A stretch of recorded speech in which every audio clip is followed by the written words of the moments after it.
Good morning प्यारे बच्चों।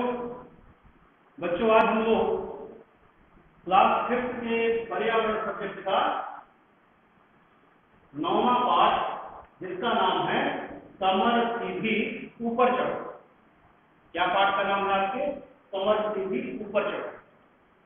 तो आज की क्लास में बच्चों हम लोग पर्वतारोहण के बारे में बात करेंगे कि पहाड़ों पर चढ़ने पर कौन कौन सी कठिनाइयों का सामना करना पड़ता है, या फिर पहाड़ों पे चढ़ने के लिए कौन कौन सी आवश्यक सामग्री अपने साथ लेके जाना पड़ता है। इन सब विषयों पर आज के पाठ में बच्चों एक कहानी के माध्यम से हम लोग जानेंगे, बहुत सारी रोचक बातों को भी जानेंगे। तो चलिए इस पाठ को पढ़ते हैं। आपके पास भी पर्यावरण की पुस्तक होगी, ईवीएस की बुक होगी, तो आप भी पाठ 9 पेज नंबर 76 खोल के रखें। हम लोग बच्चों पाठ 9 पढ़ रहे हैं। आपके पास भी बुक होगी, देख रहे होंगे आपकी स्क्रीन पे एक पर्वतारोही का चित्र भी बना हुआ है। चलिए बच्चों पाठ पढ़ते हैं। पहाड़ पर चढ़ना सीखने के लिए हम सब इकट्ठा हुए Nehru institute of mountain engineering Uttarkashi में।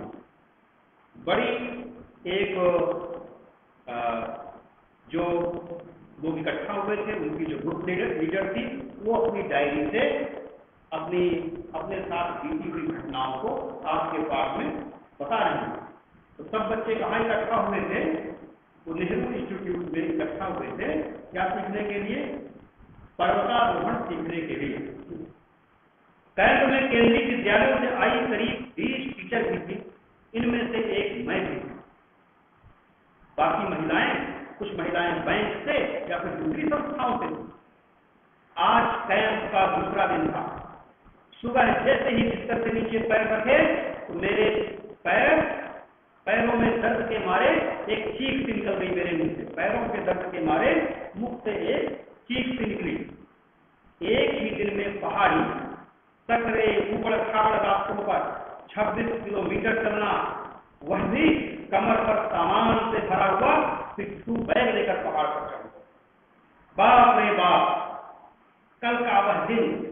मैं आंखों में आंसू लिए धीरे धीरे चलकर एडवेंचर फोर्स के डायरेक्टर ब्रिगेडियर ज्ञान सिंह के कमरे पर जा पहुंची।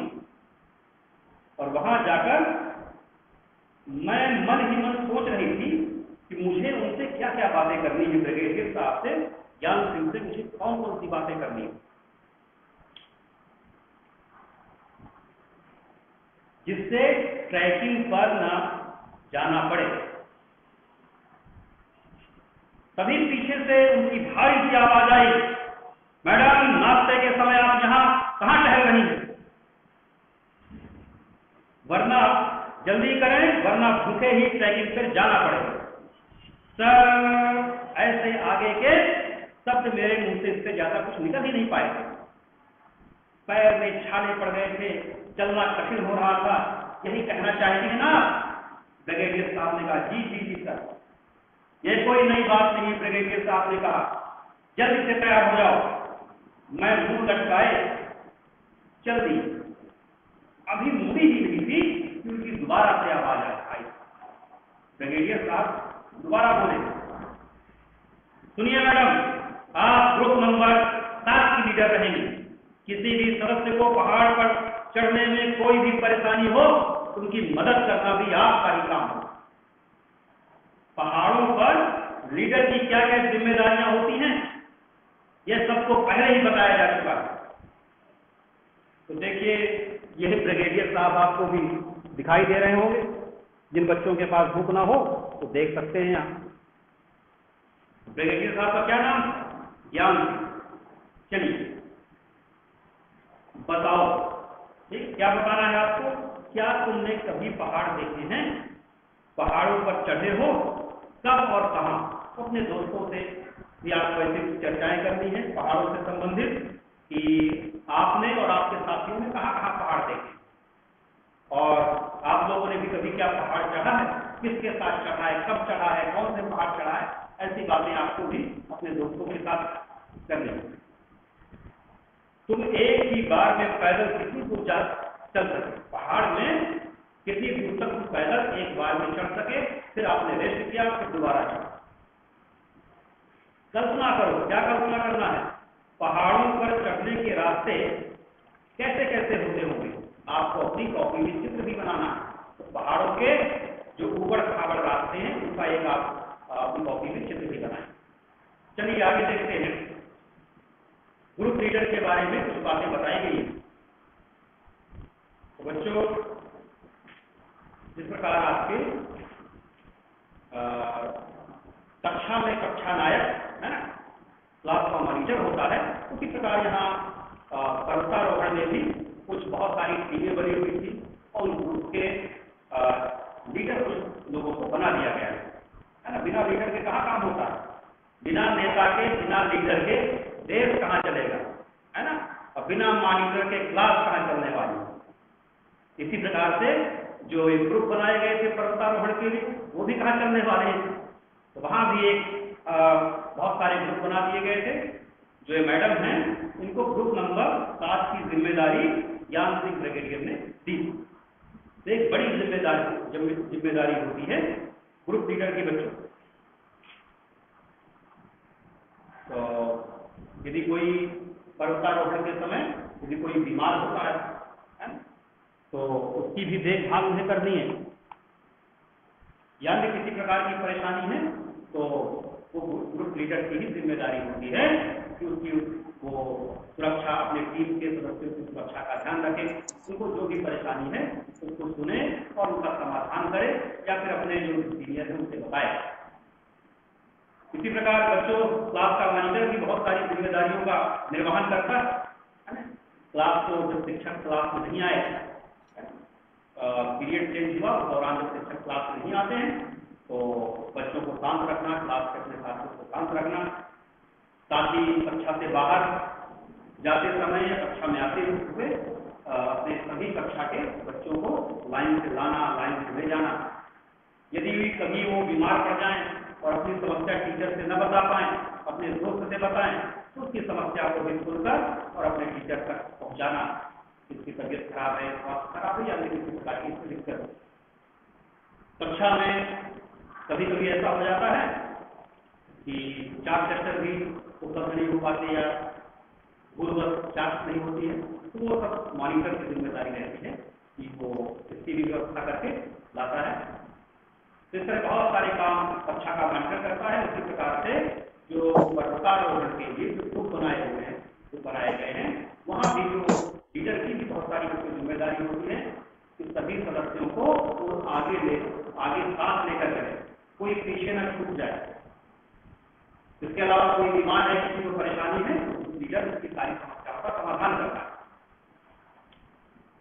ग्रुप नंबर 7, ग्रुप जो नंबर है वो 7, उसके बारे में बताया गया है कि ग्रुप नंबर 7 में आसाम, मणिपुर, मिजोरम, मेघालय और नागालैंड राज्य की लड़कियों में मैं अकेले ही केंद्रीय विद्यालय की टीचर। इन सभी से मिलना मुझे अच्छा लगा। किसी भी लड़की को ठीक से हिंदी बोलना नहीं आता। मुझे आज भी दुख है कि मैं मिजोरम की खोनदोरमी से एक बार भी बात नहीं कर पाई। उसे केवल मिजो भाषा थी, लेकिन फिर भी हमारे दिल एक दूसरे से जुड़े हुए थे। उनकी बातों को हम समझ जाते थे, हर एक भाषा आती तो हमें यह ना आती।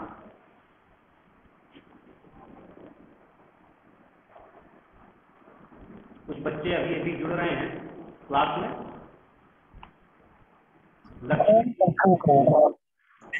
दो बच्चे जुड़े हुए हैं और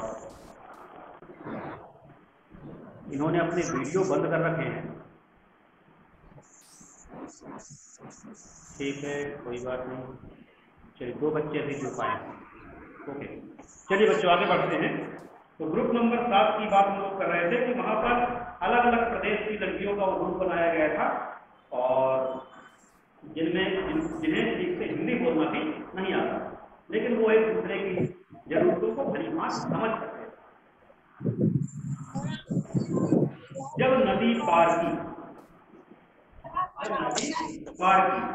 जब ग्रुप नंबर 7 ने नदी पार की तो क्या क्या समस्याओं का सामना करना पड़ा और उन्होंने कैसे नदी पार की, इसके बारे में इस पैराग्राफ में लिखा। रोज की तरह सभी को नाश्ते में सुबह सुबह विटामिन सी और आयरन की गोलियां दी गई। साथ साथ गरम गरम चॉकलेट वाला मिल्क भी पीने को मिला और ठंड से बचाव और ज्यादा शक्ति के लिए सुबह सभी का मेडिकल चेकअप भी किया गया। बच्चों, पहाड़ पे चढ़ने से पहले जो भी पर्वतारोही होते हैं उनका मेडिकल चेकअप होता है और अपने साथ बहुत सारी जरूरी चीजें, आयरन की गोलियां हो या विटामिन सी की गोलियां हो, लेकर भी साथ में जाते हैं। और भी बहुत सारा जरूरी सामान है ना। पर्वतारोहण के लिए क्या क्या सामान हो सकता है, जैसे स्लीपिंग बैग हो गया, टार्च भी हो गई और विजिल पेटी भी हो गई, कुछ ग्लूकोज, सूखे मेवे, बिस्किट, ये सारी चीजें, कुछ औषधियां भी, वो दवाइयां भी साथ लेकर हो जाते हैं। Yes sir. तो जब नदी पार की, जब पर्वतारोहियों के ग्रुप में बीच में जंगल में जब नदी मिली तो उन्होंने जब नदी कैसे पार की, तो नदी पार करने के लिए बच्चों क्या उन्होंने कर रखा था, ठीक है, उनको कुछ खूंटों, है ना, पिटौन और मजबूत रस्सी के सहारे उन्होंने नदी पार की। ठीक। तो बच्चों, जो पहाड़ी नदियां होती हैं उनका बहाव बहुत तेज होता है। क्या आपने भी कभी बहती हुई नदी को पार किया? कुछ बच्चों ने नदी पार किया होगा, अब अपने मम्मी पापा का हाथ पैर न जाए, क्योंकि बच्चों बहते हुए पानी में कभी कभी यदि तेज बहाव हुआ तो पैर से नहीं टिकते। तो ग्रुप नंबर 7 के बच्चों ने भी जब नदी पार की तो वो एक रस्सी के सहारे नदी के दूसरे छोर पर एक रस्सी बंधी हुई थी, दूसरी रस्सी का छोर नदी के दूसरे तट पर। तो नदी के दोनों तटों पर एक मोटा सा रस्सा बांध दिया गया, खूंटों के सहारे, वो मजबूत खूंटे गाड़े गए थे या किसी पेड़ के सहारे भी बांधा जा सकता है। एक मोटा सा रस्सा था और उसको पकड़ कर बच्चों ने नदी क्रॉस की, नदी पार की। Thank you.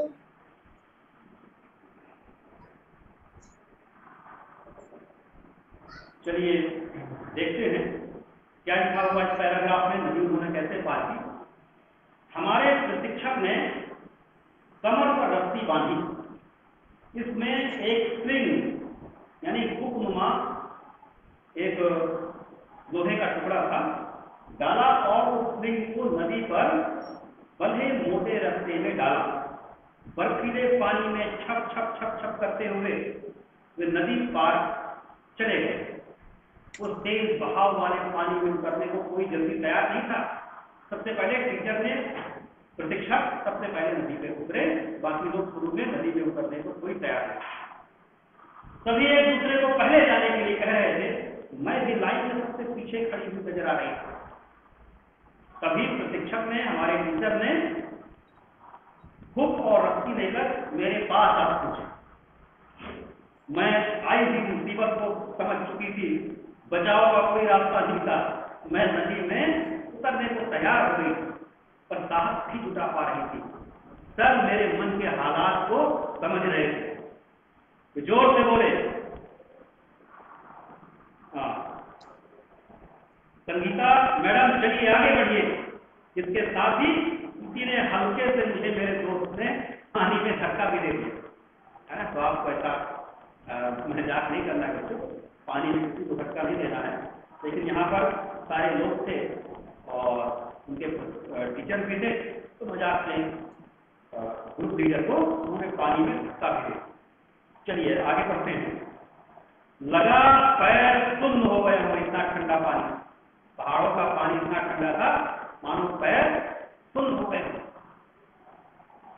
मैं कांपने लगी, किट की आवाज करते हुए मेरे दांत निकलने लगे। जब बहुत ज्यादा ठंडी लगती है तो दांत भी टकटकाने लगते हैं, टक की आवाज करने लगते हैं। वही यहाँ पर हो रहा था। मैं रास्ता पकड़कर पैर जमाते हुए चल रही थी। किनारे पर तो पानी था, किनारे पर तो कम पानी था, पर धीरे धीरे जैसे ही आगे बढ़ती गई पानी मेरे गर्दन तक हो गया। नदी के बीचों बीच जमीन पर मेरे पैर टिक ही नहीं रहे थे, फिसल रहे थे। डर और घबराहट और ठंड के मारे लग रहा था मेरे हाथ से रास्ता छूट ही जाएगा। जोर जोर से मैं मदद के लिए चिल्लाने लगा अब तो बच ही जाऊंगी, अब नहीं बचने वाली। मैं तो हुक के सहारे रस्सी से बंधी थी, ये मुझे कूद गई थी।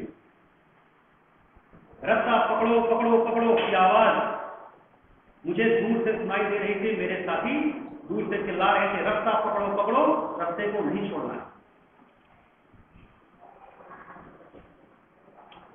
धीरे धीरे हिम्मत बढ़ोतरी आखिरकार मैं किनारे पर पहुंच ही गई। नदी से बाहर निकलने पर मुझे अलग ही खुशी का एहसास हुआ। खुशी एक जोखिम भरे काम को पूरे करने के बाद जो मिली। बाकी लोगों को चिल्ला चिल्लाकर रास्ता कसकर पकड़ने की सलाह दे रही थी। हमने जोखिम के से जूझने के बाद जो विश्वास और साहस मुझे मिला था, उसका यह परिणाम।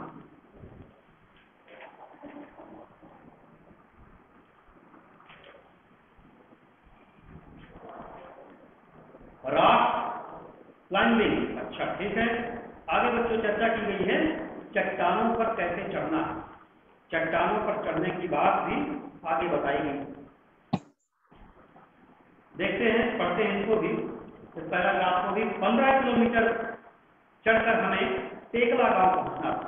यह गांव लगभग 1600 मीटर की ऊंचाई पर था। खाने का डिब्बा, पानी की बोतल, रस्सी, हुक, प्लास्टिक की डायरी, टार्च, तौलिया, साबुन, विंड शीटर यानी जैकेट, सीटी, ग्लूकोज, गुड़, चना और बहुत सारा आवश्यक सामान हमारे पिट्ठू बैग पे सब लगा था, सब भरा। सीढ़ीदार खेतों में मौसम के अनुसार सब फल और सब्जियां उगी हुई थी। सामने एक बड़ी बिल्कुल सपाट लगभग 90 मीटर ऊंची चट्टान के ऊपर कर्नल राम सिंह ऊंचे गाड़कर रस्सों के साथ खड़े थे। हमें बताया गया कि चट्टान पर पहले पैर और हाथ जमाने की मजबूत जगह पहचान। वो चट्टान जो बहुत ही ऊंची थी, लगभग 90 मीटर ऊंची थी, वहां पर सबसे ऊंचाई पर पहले से ही कर्नल राम सिंह खड़े थे। ऊंचाई पर खूंटे गाड़े थे और उससे कुछ नीचे की ओर रस्सियां उन्हें लटका रखी। इन्हीं रस्सी के सहारे चट्टान पर हमें चढ़ना। तो बच्चों जो पर्वतारोहण का काम है या ऊंचाई पर चढ़ने का काम है, तो इस काम में हमें गुरुत्वाकर्षण के विपरीत काम करना होता है। पृथ्वी में एक विशेष प्रकार का बल पाया जाता है, विशेष प्रकार की ताकत पाई जाती है। तभी तो वस्तुएं यदि हम ऊपर की ओर उछालते फिर भी वो नीचे की ओर पहुंच जाती है, नीचे गिर जाती है। पृथ्वी उन्हें खींचती है, आकर्षित करती है। तो गुरुत्वाकर्षण के विपरीत पर्वतारोहण में गुरुत्वाकर्षण के विपरीत काम करना पड़ता है, इसलिए ज्यादा कठिन काम है, परिश्रम वाला काम।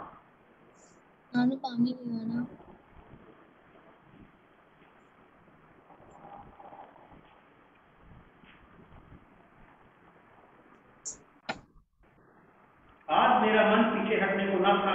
मैं लाइन में सबसे आगे खड़ी हूँ। तो जो आत्मविश्वास, जो साहस नदी पार करके ग्रुप लीडर के अंदर जो ताकत आई थी, जो साहस आया था, उसी का परिणाम था कि जब चट्टान में पर चढ़ने की बारी आई तो सबसे वो आगे खड़ी थी, अब पीछे वो नहीं खड़ी। आज मेरा मन पीछे हटने को नहीं था, मैं लाइन में सबसे आगे खड़ी थी। तभी हमारे प्रशिक्षक ने कमर पर रस्सी बांधी, स्विंग डाला और नीचे लटकता मोटा रस्सा पकड़कर चट्टान पर चढ़ना मैंने शुरू किया। मुझे लगा वे उस चट्टान पर प्रशिक्षक दौड़ रहे हैं। मैं भी स्विंग डालकर चट्टान पर पैर बढ़ाया, नहीं पैर बढ़ाते ही फिसली और उस रास्ते से झूलने लगे। 90 डिग्री का कोण बनाते हुए चलो, आवाज आई, कमर सीधी रखो, आगे नहीं झुकना। मैं एक बार फिर पढ़ी, चट्टान को जमीन मानकर मैं उस पर सीधे चढ़ने लगी। अभी वापस उतरना बाकी था, जिसे पर्वतारोहण की भाषा में रैपलिंग कहते हैं। एक बार फिर मैं बेझिझक हो, निडर हो, चट्टान पर चट्टान के नीचे उतरने को खड़ी हूँ। चलिए बच्चों,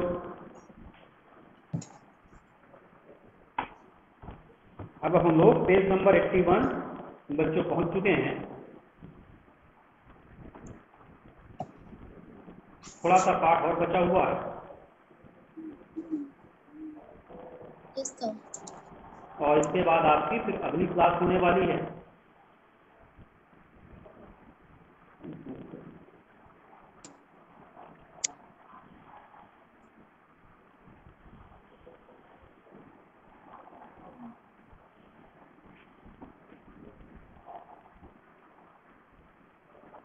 अगली क्लास का आपका जो समय है इंग्लिश की क्लास का 11:45 से होगी। ओके, चलिए। एक मजेदार घटना, पेज नंबर 81, एक मजेदार घटना, इसको भी हम लोग पढ़ेंगे।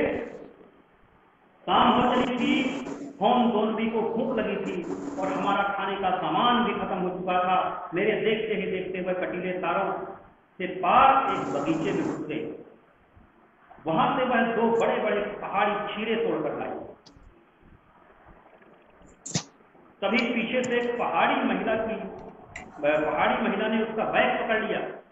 जिसका खेत था उस महिला ने उसका खोन का पीछे से बैग पकड़ लिया। अपनी भाषा में वह खोन से कुछ कह रही थी। उसकी पहाड़ी भाषा हमारे समझ से बाहर थी। खोन बीच बीच में मिजो भाषा में कुछ बोल रही थी, उसे जवाब दे रही, जो हमें समझ में न आ रही थी। मैं उन दोनों को हिंदी में कुछ समझाती, लेकिन किसी की बात समझ में आने वाली नहीं थी। आखिरकार हाव भाव में मैंने उस महिला को समझाया और उनसे माफी मांगी। इतनी देर में सारा ग्रुप बहुत आगे निकल चुका था।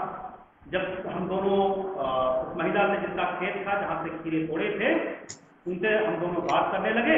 उसी बीच जो हमारा ग्रुप था बहुत आगे निकल चुका था। अंधेरा भी हो चुका था। मुझे लगा हम गलत रास्ते पे बढ़ रहे थे। हम बहुत घबरा गए। टार्च से भी कुछ नजर नहीं आ रहा था। हमने घबराकर हाथ पकड़ लिए एक दूसरे के। ठंड में भी मेरे हाथों से पसीना छूट रहा था। मैं जोर से आवाज लगाई, कहाँ हो तुम सब? पहाड़ों पर मेरी आवाज गूंजने लगी। हमने जोर जोर से सीटियां बजानी शुरू कर दी और टार्च की रोशनी भी जलाना शुरू कर दी। तब तक शायद ग्रुप को पता चल चुका था। जवाबी सीटियां भी घर से बजने लगी। हम उस संकेत को समझ गए। टार्च जलाते हुए, हाथ पकड़े हुए, पसीने से तरबतर हम वहीं अपनी जगह पर खड़े हो गए। खोन को लगा कि हमें कुछ न कुछ बोलते रहना चाहिए। उसने मिजो भाषा में जोर जोर से एक गाना गाना शुरू किया। थोड़ी ही देर में हमारा ग्रुप हमसे मिल चुका था और सभी जान में जान आई। कुछ बच्चों को प्रश्न है यहाँ पर, जो हम लोग अगली कक्षा में अगले क्लास में अपने फिर प्रश्न उत्तर पर चर्चा करेंगे।